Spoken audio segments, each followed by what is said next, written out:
Hey, what's up guys, it's Levi here and welcome to a brand new video on the Team Gullit channel, where in this video I will show you 5 things you need to do. If you don't do them yet, or if you already do them, you need to keep on doing them, gotta continue with it to become a pro player or play like a pro player in FC 25. Let's just not waste our time and let's get started with the first topic. So, the first topic is triggering runs.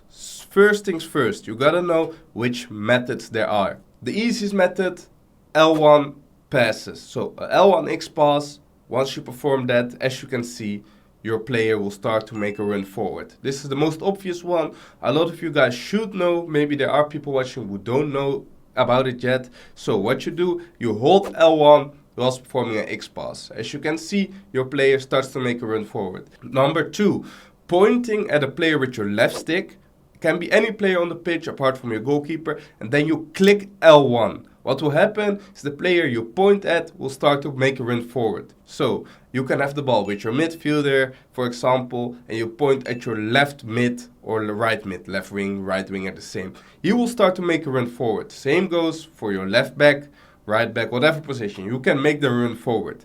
You can also do the opposite. Pointing at the player with your left stick and click R1. This means he will come close to the ball, so will be available in feet. I think this is what separates the good players from extraordinary players. The way they trigger runs, the way they time their passes to the players that have been triggered. This creates such a big dynamic on the pitch, and if you manage to master this, your gameplay will never feel static anymore, because you will have runners all over the pitch, coming for the ball, going deep. You will have enough ways to create space. For me, the most efficient way, and the example I'm going to show right now, is to use it with your fullback. As you can see right here, I have the ball with Davies. Now I notice, okay, Davies is sent on a run, so at some point I gotta give it to him. I play the ball between my midfielders to my left wing, for example. When I find the striker, which is Harry Kane in my case, he is the one that has the incisive play stop plus. So he can play the perfect incisive triangle pass to Davies, who I just sent on the run. Now it's all about the timing. Play the passes in between, whilst you distract your opponent from the run that's going on the left side. As you can see, I find Kane, Davies is on the run, perfect timing, and Davies is in a dangerous position out of nowhere. Topic number 2.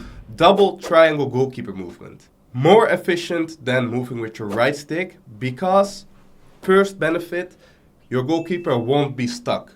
If you're moving with your right stick, you can only move a little bit to the right or a little bit to the left, but once you do that, the rest of the goal will be open for your opponent and there's no chance you can go back. Double triangle, you will always go to the far post. That's something you need to keep in mind. But the benefit from it is that you can still go back to the middle of the goal. What happens, as you can see, when you click triangle twice, you will go very quick to the far post. But if I click triangle for a third time, he will move back. This way you can still distract your opponent from going to the far post, to the middle, and this way you can still do that kind of mental goalkeeper movement. Whilst if you go with your right stick to one side, you commit and you can't go back anymore. A benefit from moving with double triangle, you won't lose your right stick to switch. So you can still keep on defending. All you need to do, tap double triangle. You're not using triangle whilst defending. So this way it won't be hard player switching, because you need to move your goalkeeper and you lose your switching. Then topic number 3, timed finishing. Obviously, to become a pro, you need to be finishing as much chances as possible, and you want to convert as many chances to score the most amount of goals possible. Timed finishing is a big difference. The difference between green timing or not timing it at all is, in a lot of situations, the difference between a goal or not a goal. Because the goalkeeper has a different animation. When the shot is green timed, usually the goalkeeper doesn't have that crazy save. That's what can give you the small edge of winning a game 4-3 or not winning it and playing 3-3, go to pens, whatever. This timed finishing is such a big difference in the end on the result, and that's why it matters, as in pro games, you need to be excellent in the small details to come out on top as many times as possible, and timed finishing is one of these small margins. If you follow the tips that's been given in episode 4 of the Esports World Cup documentary Level Up, you might become a pro yourself. Several pro gamers including me, but also other players, are giving tips, are showing how they do things, how they prepare for tournaments, how they train. You see stuff with their coaches. Basically everything that's in and around esports is being shown there. So really interesting to watch if you want to have fun, but also on the other side if you want to improve at a game. This wasn't just about who's the best. It was about who had to win.